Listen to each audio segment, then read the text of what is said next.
Assalamualaikum warahmatullahi wabarakatuh. Innal hamdalillahi nahmaduhu wa nasta'inuhu wa nastaghfiruh.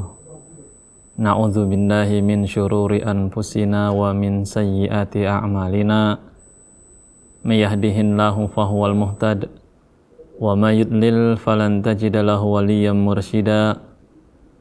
Asyhadu an la ilaha illallah wahdahu la syarikalah wa asyhadu anna Muhammadan abduhu wa rasuluh.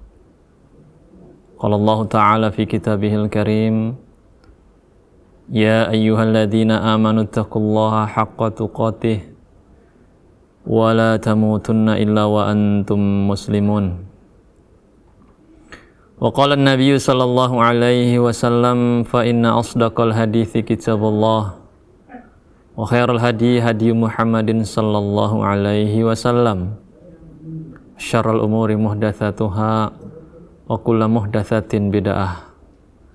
Kaum muslimin wal muslimat, al musyahidin wal musyahidat, pemirsa, pemerhati Salam TV, sahabat keluarga muslim dimanapun berada, kembali kita berjumpa melanjutkan program kajian kita masih di dalam pembahasan daripada kitab Syarah Al-Qawaid Al-Midha'ah bi madhabi ahli sunnati wal jamaah yang ditulis oleh Fadilatu Syekh Walid bin Rashid Sa'idan hafizahullahu ta'ala, satu kitab yang mengkaji prinsip-prinsip akidah ahlu sunnah wal jamaah.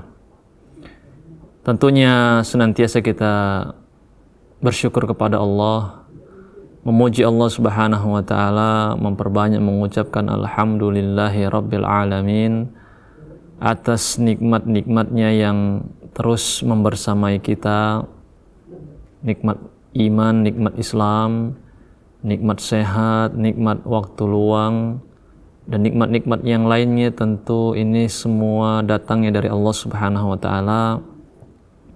Maka sebagai orang yang beriman kita wajib bersyukur, kita wajib menyadari bahwa nikmat-nikmat tersebut datangnya dari Allah, dan senantiasa kita menggunakannya untuk terus mendekatkan diri kita kepada Allah subhanahu wa ta'ala.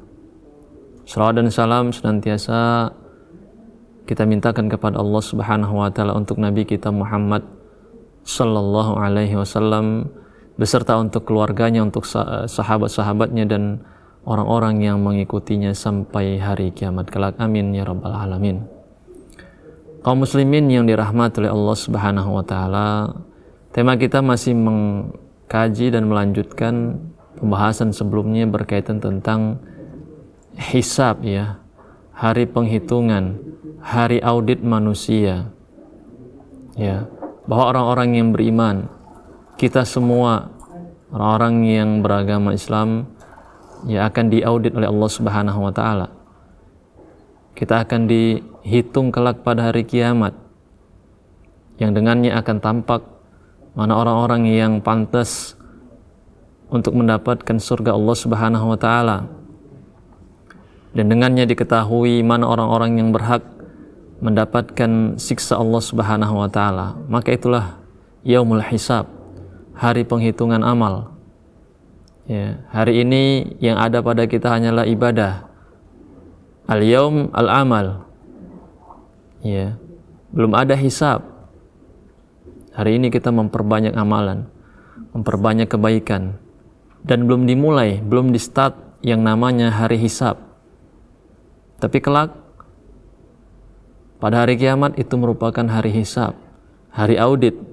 Sudah tidak ada lagi peluang untuk beramal, ya, sudah tidak ada lagi, sudah tertutup.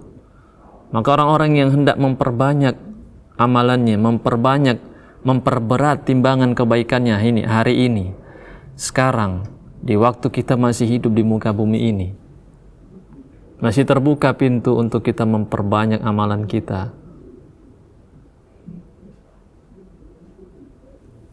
Kemudian penulis membawakan satu permasalahan, apakah orang-orang kufar, orang-orang yang tak beriman, mereka juga termasuk orang-orang yang dihisab pada hari kiamat? Ya, kalau untuk orang-orang kaum mukminin jelas. Sedangkan untuk orang yang tidak beriman, apakah mereka juga akan dihisab? Apakah mereka akan ditimbang? Ya, penulis mengatakan hadhil mas'alatu fiha khilaf. Terkait dengan hal ini ada khilaf di antara para ulama, silang pendapat apakah orang-orang kufar mereka juga dihisab, ditimbang amalan mereka pada hari kiamat. Ya, ada silang pendapat di antara para ulama. Penulis mengatakan yang perlu kita ketahui bahwa yang namanya hari audit, hari penghisaban, ya, itu ada dua maksudnya. Annal hisab yuradu bihi ardu a'malihim alaihim wa tawbihuhum alaiha. Yang pertama itu maksud daripada hisab itu amalan itu ditampakkan. Ya, ditampakkan kepada mereka orang-orang kufar sebagai bentuk penghinaan kepada mereka. Ini makna yang pertama, ya, hari hisab kepada orang-orang kufar, yaitu amalan-amalan mereka yang pernah dilakukan di muka bumi ditampakkan ulang sebagai bentuk penghinaan, perendahan kepada mereka. Ini makna yang pertama. Makna yang kedua, yuradu bil hisab muwazanatul hasanat bisayyiat, yaitu menimbang, membandingkan antara kebaikan dan juga keburukan, mana yang lebih banyak. Ya, menimbang orang-orang kufar, kebaikan yang dilakukan di muka bumi dan juga kejahatan, kemaksiatannya ditimbang, mana yang lebih berat. Ya, maka penulis mengatakan, fa in urida bil hisabi al ma'na al awal fala raib annahum sayuhasabun bihada al-i'tibar.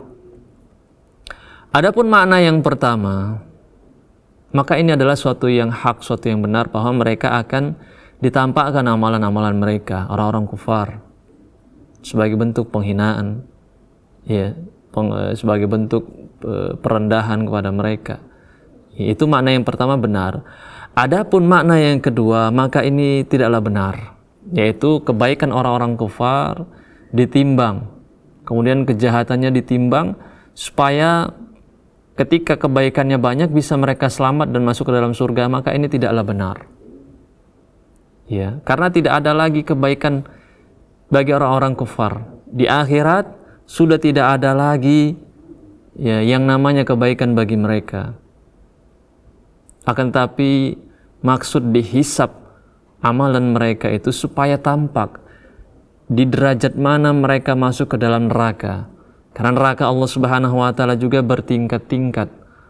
Semakin, ya, banyak kemaksiatannya, kekufurannya, kejahatannya di muka bumi ini, maka semakin dahsyat, semakin besar pula siksaan yang akan dia dapat. Ya, adapun kebaikannya maka sudah tidak dihitung lagi pada hari kiamat, sudah tidak bermanfaat lagi. Ya, ini berdasarkan firman Allah Subhanahu wa taala di dalam surat Al-Furqan, wa qadimna ila ma 'amilu min 'amalin faja'alnahu haba'an manthura. Mereka telah mempersembahkan amalan-amalan, kebaikan-kebaikan, ya. Orang-orang kufar juga terkadang mereka melakukan kebaikan-kebaikan, amalan sosial, membantu sesama, dan lain sebagainya. Akan tetapi hal tersebut Allah jadikan bagaikan debu-debu yang berterbangan. Ya, mereka hanya mendapatkan amalan, ya, balasan kebaikan amalan mereka di dunia saja. Ya, adapun di akhirat, karena mereka bukan orang-orang yang beriman, maka kebaikan-kebaikan mereka itu bagaikan debu-debu yang berterbangan. Artinya tak bisa dihitung, tak bisa menyelamatkan dia dari azab api neraka Allah Subhanahu wa taala. Ya, jadi yang ditimbang adalah keburukan-keburukan mereka. Semakin banyak keburukannya, semakin banyak kemaksiatannya, maka demikian pula lah siksa yang dia akan dapatkan di dalam neraka Allah Subhanahu wa taala. Ya, jadi ada perinciannya terkait orang-orang kufar, apakah mereka dihisab pada hari kiamat. Ada perinciannya sebagaimana yang telah kita sebutkan tadi. Ya, adapun yang dimaksud apabila, ya, untuk menimbang antara kebaikannya dengan keburukannya supaya, ya, tampak kebaikan mereka dan bisa masuk ke dalam surga Allah, maka ini tidaklah benar, ya, karena sudah tidak ada lagi kebaikan bagi orang-orang kufar. Adapun penghitungan itu ditujukan supaya mengetahui keburukan-keburukan mereka, supaya mereka ditempatkan pada tempat yang tepat sesuai dengan tingkat keburukan, kemaksiatan, kejahatan yang mereka lakukan di muka bumi. Maka itu adalah suatu yang benar, itu akan dilakukan, mereka akan dihisab dengan model yang ini, Kemudian kita langsung membacakan masalah yang berikutnya yang dibawakan oleh penulis. Halil kuffar sayuhasab ala tarkihi lil furu'. Apakah mereka, orang-orang kufar, mereka juga akan dihisab, dihitung karena mereka meninggalkan bagian-bagian daripada agama, meninggalkan amalan-amalan. Mereka kufar, maksudnya mereka tak beriman kepada Allah, kafir. Ini satu kesalahan, ini satu kemaksiatan. Mereka akan diazab, disiksa karena kemaksiatannya ini, karena kekufurannya ini. Kemudian di sana ada perintah-perintah Allah. Mereka tak jalankan, mereka tak sholat, mereka tak puasa, tak bayar zakat. Ini kan satu perbuatan lain gitu. Apakah mereka akan diazab, disiksa karena mereka tak mengerjakan sholat? Apakah ada siksa tersendiri? Maka ini adalah permasalahan yang dibawakan oleh penulis. Maka jawabannya adalah na'am alladhi nujzimu bihi huwa annahum sayuhasabuna wa yu'adzabuna ala tarki al-furu'. Benar sekali, mereka akan diazab, mereka akan dihisab dan diazab karena meninggalkan bagian-bagian daripada agama. Maksudnya meninggalkan sholat, meninggalkan puasa, meninggalkan zakat dan lain sebagainya daripada amalan di dalam agama Islam. Mereka juga akan mendapatkan hisab. Mereka juga akan mendapatkan azab daripada hal-hal yang mereka tinggalkan daripada kewajiban-kewajiban itu. Insya Allah akan kita sambung pembahasan ini setelah jeda berikut ini.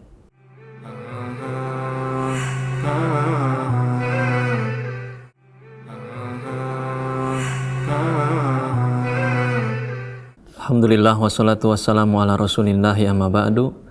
Pemirsa, pemerhati Salam TV, sahabat keluarga muslim dimanapun berada, kembali kita melanjutkan program kajian kita masih dalam pembahasan daripada kitab Syarah Al-Qawaid Al-Midha'ah fi Madhabi Ahli Sunnati wal Jamaah yang ditulis oleh Fadilatu Asy-Syaikh Walid bin Rashid Sa'idan hafizahullahu ta'ala.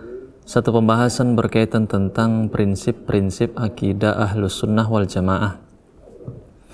Tentunya senantiasa kita berdoa kepada Allah, memohon ilmu yang bermanfaat, ilmu yang senantiasa menggiring kita untuk terus menjadi orang-orang yang bertakwa, menjalankan semua perintah-perintah Allah dan meninggalkan semua yang dilarang oleh Allah Subhanahu wa taala. Amin ya rabbal alamin.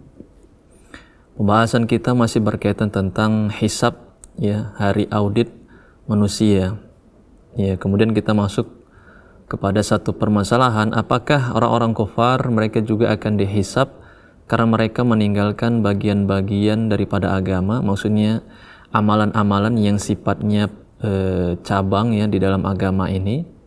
Maka penulis mengatakan benar, mereka semua akan dihisab karena mereka meninggalkan bagian-bagian cabang daripada agama.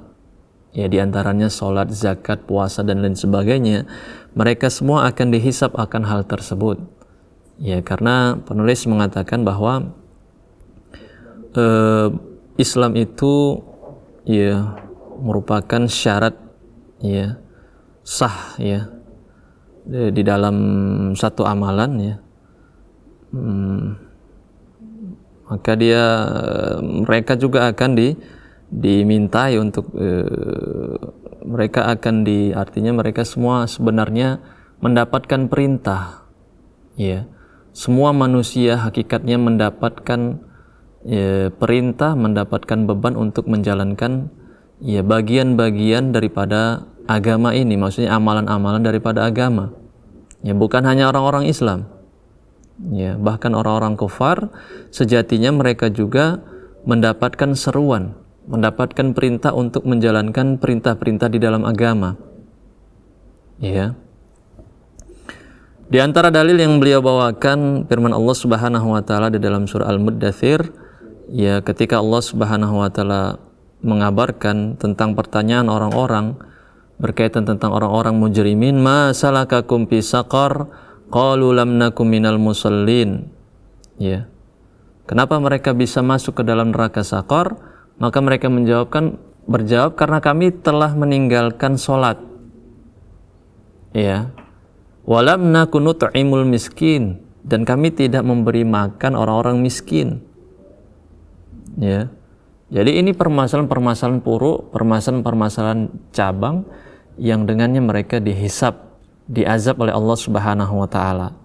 Ya, mereka kufur saja itu mereka sudah diazab oleh Allah Subhanahu wa taala. Ditambah lagi mereka juga meninggalkan ya kewajiban-kewajiban di dalam agama, ya perintah-perintah syariat-syariat di dalam agama, itu juga menjadi satu ya permasalahan yang mereka juga akan ditimbang dengannya. Mereka akan diazab dengannya. Ya. Jadi intinya bahwa semua akan dihisab oleh Allah Subhanahu wa taala sekalipun orang-orang kufar, ya.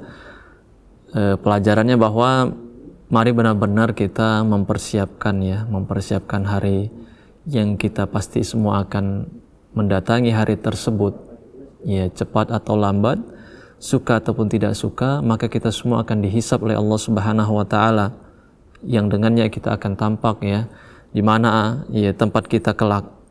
Ya, apakah kita termasuk orang-orang yang berada di dalam kebahagiaan di dalam surga Allah Subhanahu wa taala, atau justru mendapatkan malapetaka, mendapatkan kehancuran, berada di dalam neraka Allah Subhanahu wa taala. Maka itu semua ya ditentukan dari hari ini.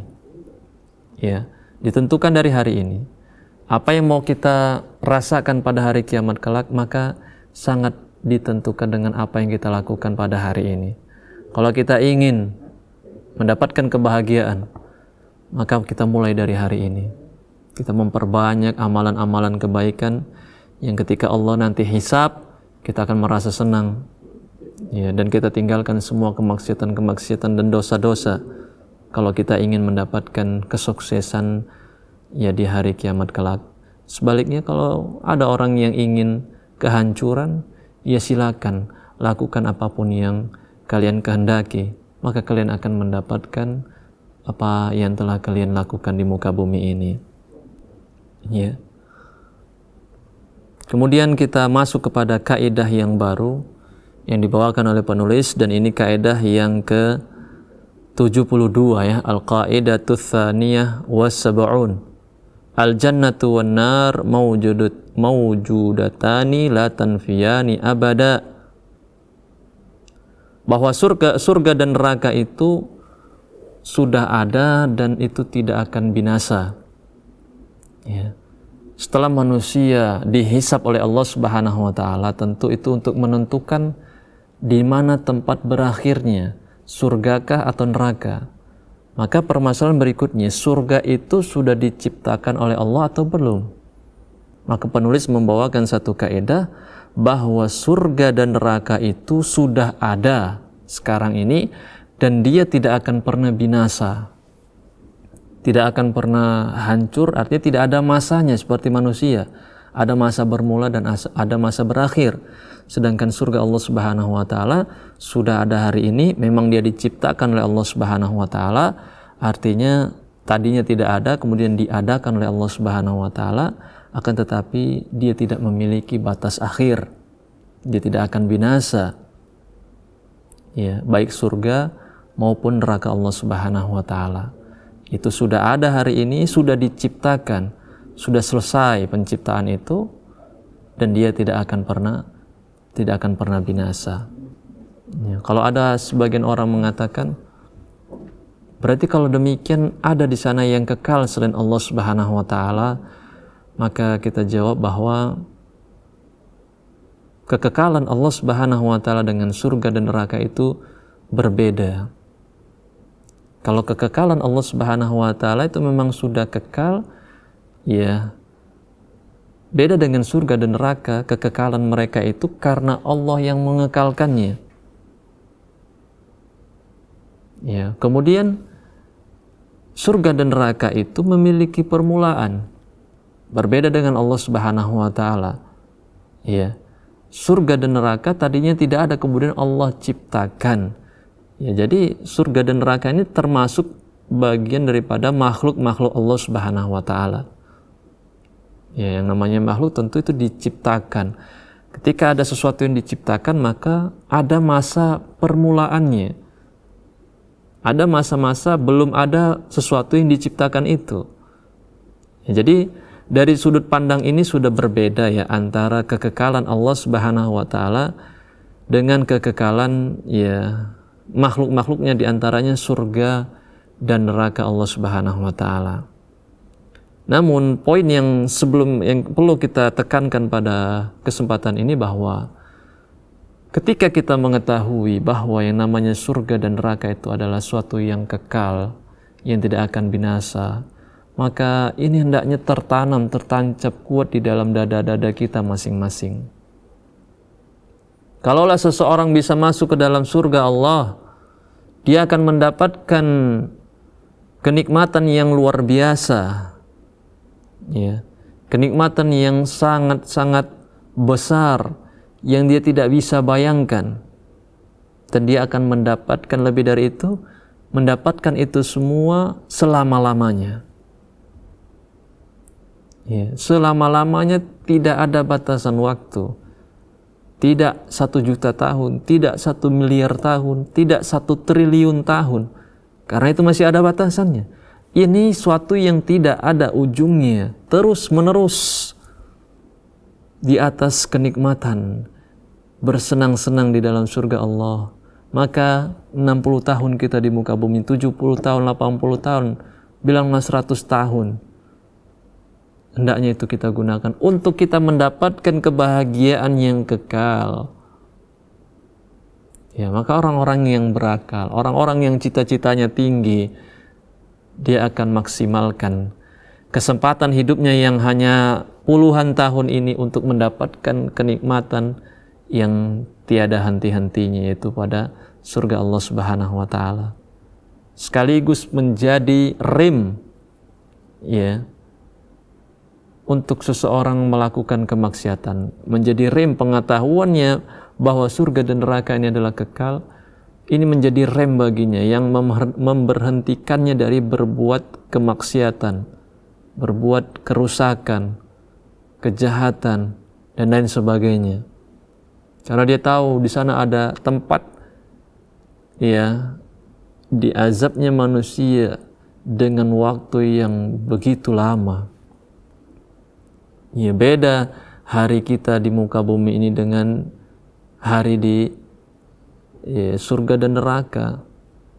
Ya, tentu Allah Subhanahu wa taala lebih mengetahui akan hal tersebut. Ya, akan tetapi yang perlu kita bimbing diri kita, kita yakini bahwa surga dan neraka itu adalah tempat kekekalan. Ya, maka beruntung orang-orang yang mendapatkan surga Allah Subhanahu wa taala, dia akan mendapatkan kenikmatan yang abadi. Ya, sebaliknya celaka orang-orang yang bermaksiat, berbuat keburukan, dia akan mendapatkan kekekalan juga. Apalagi ketika sampai ke derajat kekufuran, dia akan mendapatkan azab yang kekal. Hari demi hari dia lalui dengan siksa Allah Subhanahu wa taala. Tidak akan pernah keluar. Bayangkan kalau manusia 1 jam saja dia dibakar, ya habis kiranya itu badannya, tubuhnya, kulitnya semua. 1 jam. Bagaimana lagi kalau 1 hari penuh? Bagaimana lagi kalau 1 bulan? Bahkan bagaimana kalau selama-lamanya? Mungkin orang berpikir, ya kan badannya habis, tulang belulangnya habis sehingga dia tidak merasakan. Tidak demikian. Allah akan ganti kulit-kulitnya, Allah akan ganti dagingnya itu. Ketika habis, Allah ganti. Tujuannya apa? Supaya dia terus-menerus mendapatkan azab dari Allah, terus-menerus mendapatkan siksa dari Allah. Dan itu telah dikabarkan oleh Allah Subhanahu wa taala. Sangat mudah bagi Allah Subhanahu wa taala untuk mengganti kulit manusia, mengganti daging manusia agar kiranya dia terus mendapatkan siksa dari Allah Subhanahu wa taala. Maka pengetahuan itu menjadi rem, pemberhenti bagi orang-orang yang masih gemar terus-menerus di dalam kemaksiatan, terus-menerus di dalam kekufuran, agar kembali kepada Allah dan memperbanyak amalan kebaikan. Insya Allah akan kita sambung setelah jeda berikut ini.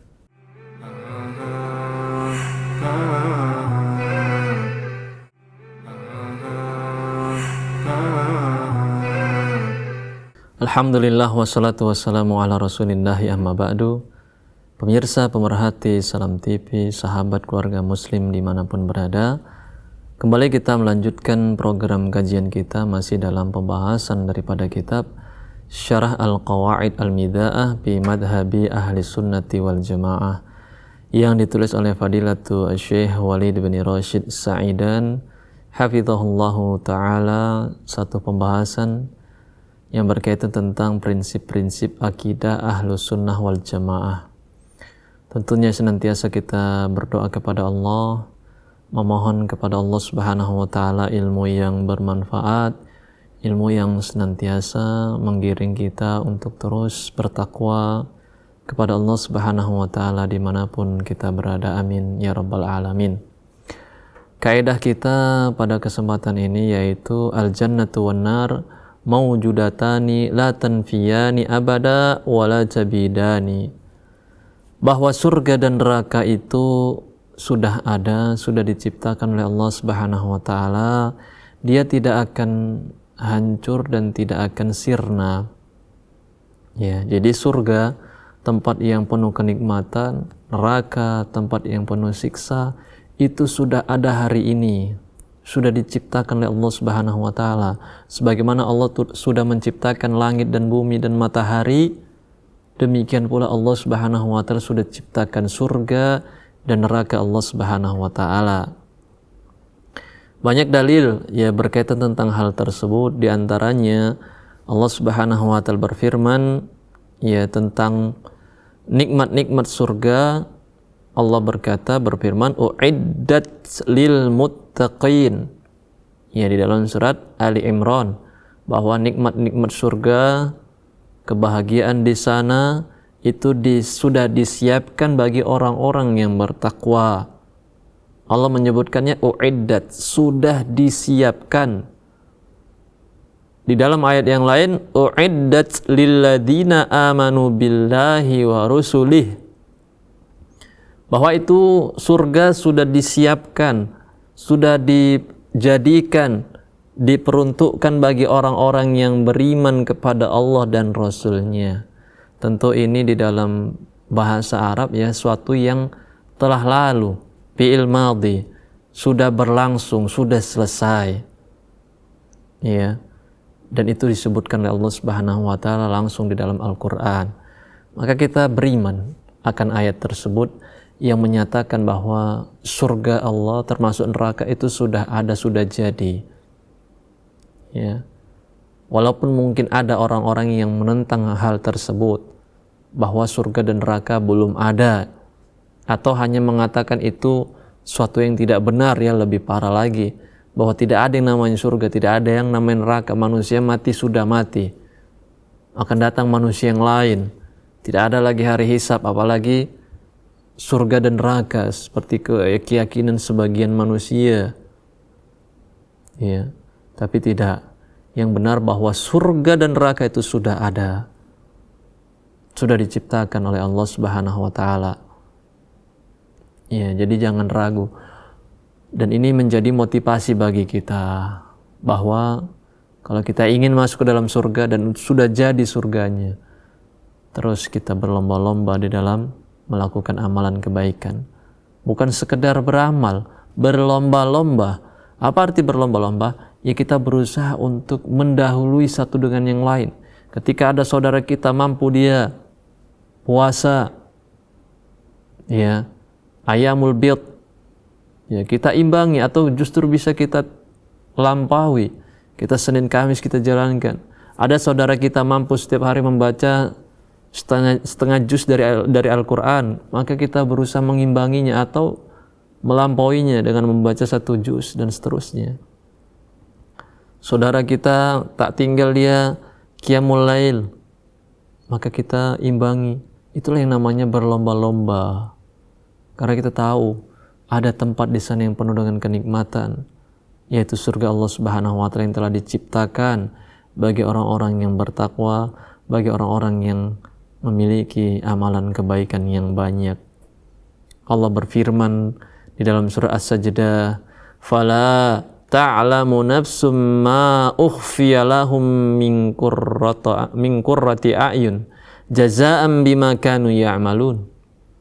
Maka setiap jiwa tidak ada yang tahu apa yang telah Allah sediakan, yang mana itu menyenangkan mata, menyenangkan penglihatan. Ini sebagai bentuk balasan daripada apa yang telah mereka lakukan di muka bumi ini. Bahwa di sana ada kenikmatan-kenikmatan yang Allah sediakan tapi tidak ada yang mengetahuinya. Tapi sudah Allah sediakan. Ya, daripada kenikmatan bidadari di sana, makanan dan minuman. Ya, di sana tidak ada lagi kebinasaan, tidak ada lagi kesedihan, rumah-rumah yang luar biasa.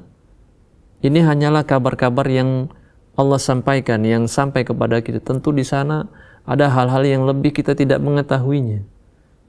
Yang paling tinggi kenikmatan melihat Allah Subhanahu wa taala. Ya. Dan itu semua sudah disediakan oleh Allah Subhanahu wa taala. Sudah Allah ciptakan. Ya. Sebaliknya berkaitan tentang perkara neraka juga telah Allah sediakan, telah Allah peruntukkan. Allah berfirman di dalam Al-Quran, di dalam surah Al-Baqarah, "U'iddat lil kafirin." Neraka itu sudah Allah siapkan, sudah Allah ciptakan bagi orang-orang kafir, orang-orang yang tak beriman, orang-orang yang tak beramal soleh dan seterusnya. Ya. Di dalam ayat yang lain, "A'tadna lil kafirina sa'ira." Kami telah menyediakan bagi orang-orang kafir, orang-orang yang tak beriman, yaitu neraka. Ya, sudah disediakan oleh Allah Subhanahu wa taala, sudah diciptakan.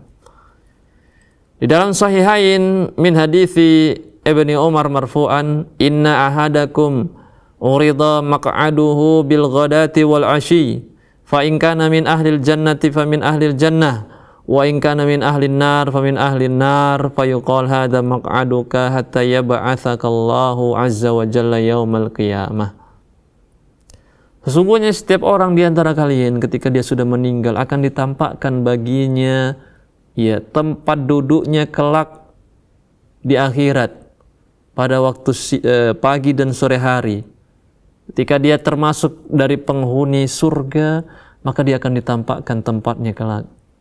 Sebaliknya ketika dia termasuk dari bagian penghuni neraka, dia akan ditampakkan pada pagi hari dan sore hari. Akan dikatakan kepadanya, inilah tempatmu kelak, inilah tempat dudukmu kelak. Ya.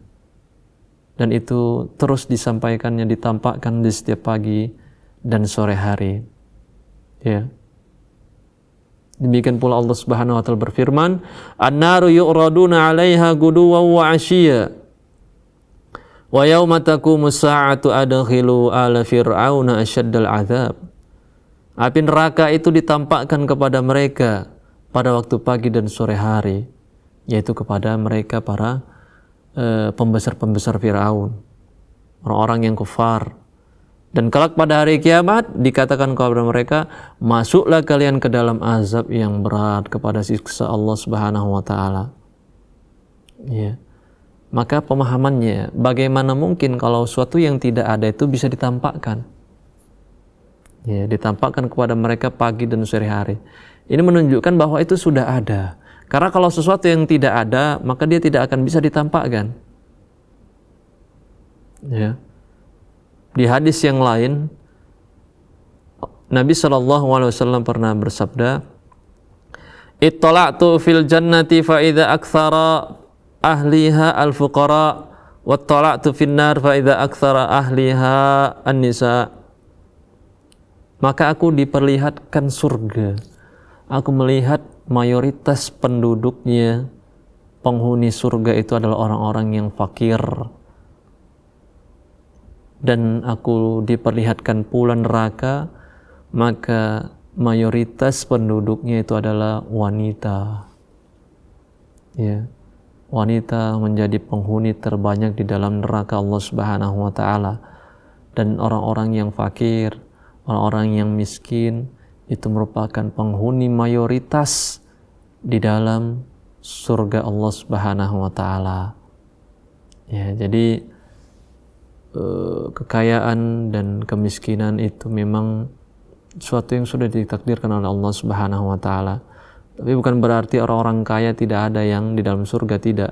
Akan tetapi orang miskin adalah atau orang fakir. Orang fakir adalah orang-orang yang menjadi penghuni mayoritas di dalam surga Allah Subhanahu wa taala. Maka bersabarlah orang-orang yang tidak memiliki apa-apa. Kelak engkau mendapatkan peluang besar untuk masuk ke dalam surga Allah Subhanahu wa taala. Sebab orang-orang yang fakir hitungannya tidak sulit. Dia tidak punya banyak harta yang dihisap dengannya. Berbeda dengan orang-orang yang memiliki harta benda yang banyak. Semua akan dihisap oleh Allah Subhanahu wa taala. Dari mana dia dapat harta itu? Untuk apa dia gunakan? Untuk apa dia habiskan? Berbeda keadaan dengan orang-orang yang fakir. Jangankan menyimpan harta, terkadang sampai untuk makan dia hari ini saja, itu dia masih memikirkannya. Dia di pagi hari dia bisa makan, untuk sore hari dia masih harus berpikir. Belum tahu dia apa bisa makan atau tidak. Maka orang-orang yang seperti itu berpeluang mendapatkan surga Allah Subhanahu wa taala karena dia tidak memiliki banyak hal yang harus dihisap oleh Allah Subhanahu wa taala. Tapi bukan pula kami mengajarkan dan memotivasi untuk menjadi orang-orang yang fakir, tidak. Akan tetapi itu semua adalah takdir Allah Subhanahu wa taala yang harus kita jalani dan kita ambil hikmah pelajaran di balik itu semua. Orang-orang yang kaya, perhatikan dari mana engkau mendapatkan harta benda itu. Semua itu akan dihisap oleh Allah Subhanahu wa taala. Jangan sampai harta bendamu menjadi batu sandungan untuk engkau bisa masuk ke dalam surga Allah Subhanahu wa taala. Akan tetapi jadikanlah harta itu wasilah, sarana agar engkau semakin dekat kepada Allah Subhanahu wa taala, agar engkau semakin banyak amalan kebaikannya. Karena dengan hartamu itu sejatinya kalau engkau pandai menggunakannya, engkau bisa semakin dekat dengan Allah. Ya, banyak kebaikan-kebaikan yang bisa engkau lakukan. Banyak manusia-manusia yang bisa engkau tolong. Sehingga akan banyaklah kebaikanmu dan kelak engkau akan bisa masuk ke dalam surga Allah Subhanahu wa taala. Karena kebaikan itulah salah satu sebab, salah satu faktor seseorang bisa mendapatkan pahala Allah, mendapatkan keridhaan Allah Subhanahu wa taala, yang dengan keridhaan itulah manusia bisa masuk ke dalam surga Allah Subhanahu wa taala, satu tempat yang penuh dengan kenikmatan yang disebutkan oleh Nabi sallallahu alaihi wasallam, "Mala ainun ra'at wala udhunun sami'at wala khatara ala qalbi bashar." Kenikmatan yang tak pernah dilihat mata, tak pernah terdengar oleh telinga, bahkan tak terbetik di dalam dada-dada manusia. Kiranya demikian pembahasan kita pada kesempatan kali ini. Semoga sedikit yang kita sampaikan ini memberikan bekal kepada kita untuk kita bisa terus menjadi orang-orang yang baik, orang-orang yang bertakwa, orang-orang yang terus melakukan kebaikan di muka bumi ini. Kiranya demikian yang bisa kita sampaikan. Wa akhiru da'wana alhamdulillahirabbil alamin. Assalamualaikum warahmatullahi wabarakatuh.